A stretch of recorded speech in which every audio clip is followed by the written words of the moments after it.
the white supremacists like to show dominance is by using sexual exploitation. People who are dominated socially can be dominated sexually. Sex is a way in which you show your domination. It's like a male dog gets on another male dog and humps on him. He's not after the sex, he's showing he dominates. I'm in control. If you have a system in place to guarantee your very survival, you will use any means at your disposal. So sex then becomes a tool. This whole idea of creating a mulatto caste is designed to create a buffer between the whites and the blacks. You give more privileges to this mulatto caste. Even Chancellor Williams, in his book, he was claiming that due to a biracial population which came about from Greek mixing with the indigenous African population there, it rose up another army which fought against their African mothers and fathers. In Africa, when the Europeans came in, the Portuguese would mate with the Africans, and their offspring would be called Lancados. And the Lancados were the offspring of African and Europeans. And what happened was the Lancados, the mixed offspring of the Europeans and the Africans, they became slave traders themselves because, again, a lot of biracial children would take on the ideology of the father. So whenever you see people talk about, well, Africans sold other Africans, this is really who they're talking about. When the Inquisition came, many of the Jews left Portugal and went to West Africa. This is during the period of the 1400s, 1500s. And they became the people who were running the slave trade. Some were Christians, some were Jews, many were Jews. And what they would do was marry African women, usually from a chieftaincy family or somebody where they can get in good. And they would use the offspring of these marriages to be the middlemen in the slave trade. That went on all over West Africa. It was the mulattoes who did Haiti as much, if not more harm than the French. Because there's this thing about white supremacy is a very infectious disease. And when you buy into the lie that white or light skin is superior to black or dark skin, then we'll find instances where a mixed race black would be more vicious than a white person because they have to prove to the white person that I'm on your side, I'm okay. Mulattoes have always been used. The French were good at that, setting it up in Trinidad. They had the different staircases of mulattoes and octoroons, octagons, and different classifications of mulattoes. And they give the mulattoes the power over the darker skinned ones. And then on top of the mulattoes were the white people. It's another way of buffering yourself from the attack. So when black people get angry, they got to go through to beat the mulattoes to get to the white people. So that was actually a buffer zone in the manipulation and controlling the people. You had a ship full of African men, women, and children who were at the mercy of the captain and all the sailors on that crew. And those men could have sex with anybody they wanted to. The women, the children, and the men. You had to see 3 months tied down with these white men. There ain't no women there for the most part. When they start bringing women, they weren't even bringing women. They were bringing girls between the ages of 6 and 15 and raping them all. But they also were raping the men. Same things was happening on the plantation to demasculinize the black man. Control the slave population is to rape a father in front of his sons, or to take the biggest, baddest black man on the plantation and do something horrible to him to completely humiliate and emasculate him so that people won't respect him anymore. And that still happens to this day. In the Caribbean, they had seasoning plantations, which were plantations used to break the slaves. And one plantation or one place that had a lot of seasoning plantations was Jamaica.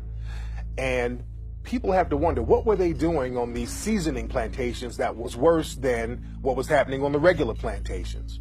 Well, one thing that they were doing on these plantations, especially in Jamaica, they were doing a process called buck breaking, where the white supremacist slave owner or the white supremacist overseer would literally rape black men in front of the whole black population in order to break his spirit, in order to break him down as a man, in order to show dominance against him, in order to show the rest of the black population that this is not your leader. I just made your leader submit to me sexually.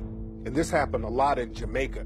This is why homosexuality is so looked down upon in Jamaican culture today. And it was a way primarily of cutting down those who would rebel. In other words, it was a matter of power and control and domination. And they would call it buck busting, but it was really butt busting. Slavery continued until 1865 for about 2 generations, right? So how do you reconcile that? You can no longer bring in Africans, but you still have the business of slavery. So they still needed Africans to do the work down south, especially after the cotton gin was invented. So you had the creation of breeding farms. 2 of the largest slave breeding farms in the United States were on the eastern shore of Maryland and right outside of Richmond, Virginia. They literally bred black people like cattle. They would have a strong black man have sex with a healthy black woman. That woman could be his mother, his sister, his aunt, his cousin. It didn't matter, because the end product was produce a child that I can sell, bodies that I can sell and ship down to Mississippi, Alabama, Georgia, South Carolina, North Carolina. It was a business. We had breeding farms in the United States that would put one person from one plantation against another. We even had a system where if you were a breeder, male on one plantation, and a female on another plantation, or even on the same plantation, even if you were mother and son, they would mate you. And so I tell a lot of my patients and a lot of my friends, you got to stop using the MF word, because that was a description of what actually happened when the paper bag would go over the head to put one breeder against another when they were related. Incest. Take the eastern shore of Maryland, for example, right? Most people live within a 50-mile radius of where they were born. A large percentage of the people who lived on the eastern shore of Maryland during this time of these breeding farms migrated to Baltimore. Baltimore, Maryland is the incest capital of the United States of America. And according to statistics by my colleague, Dr. Patricia Newton, who's a psychiatrist in Baltimore, in that area in Baltimore, Sandtown, where you had these recent rebellions, 9 out of 10 black women in the depressed parts of Baltimore, 9 out of 10 black women have been victims of incest. In the same area, 7 out of 10 black men have been victims of incest. Watch the news channels here in America and see how many mixed race black men and women are forecasting the news in America today. Don't miss it. Don't miss who's on the television screen talking to us. That black-skinned woman or man is peripherally there. This mulatto, who I don't blame for their condition, but if you accept that role in society, then you got to take responsibility for what comes from it. You saw in the movie Precious, right? Monique won an Oscar for her role in Precious. Incest, she had sexual relationships with her own daughter, right? Her daughter was sexually molested by her father in the movie. When Monique was on the Oprah Winfrey Show talking about that film, she talked about the fact that what helped to prepare her for that role was her thinking about how she was sexually molested by her own brother, right?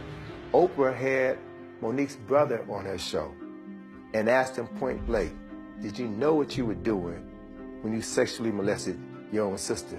He said, well, I was sexually molested by my uncle ever since I was a little boy. I thought this was natural. Everybody did it. So we look at the socialization of deviant behavior that was set in motion over 100 years ago that is still playing itself out in our communities right now. So until we can understand our history, until we can understand the pain that we're still going through, the mental anguish that we're still going through, and begin to realize how that shapes our thinking, our speech, and our actions today, we'll never be able to heal ourselves or effectively deal with the problems that we still have in our communities. Because there was once, back in the days of apartheid, a professor came forth and stated, we cannot love you African man, because to love you would mean that we would die. Because we gave him the keys to the castle. He said, what's making these people so powerful? He said, family. I destroy the family, I destroy the empire. So they sold your mother one way and your father another way. They destroyed the family. That's what destroyed Africa. So we had to build family.